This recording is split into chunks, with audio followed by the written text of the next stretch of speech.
you might have heard that there is actually decrease in platelets count in the patients. Now, how that is actually caused? Very simple. During this entire mechanism, what is happening actually? There is dissemination of the intravascular clotting. Means several types, so many types of the, so many actually clotting factors are actually used hereby, and several cascades are actually being disturbed. In short, platelets are used way too much. Due to which what will happen inside the body?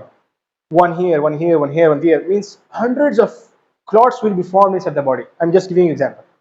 So many clots, and in the meanwhile those clots will be destroyed again. So formation, destruction, formation, destruction. Okay, all these are actually happening, and in the meanwhile platelets are actually used, due to which platelets count will get down. This is the point, that how the Congo virus is causing the platelets count to go down. Okay, so this was all about the hemorrhage, means the bleeding. Why bleeding is actually being seen or observed in the patients, those who are affected by the Congo virus. That's all. Now let's come towards the fever. How this Congo virus is causing the fever.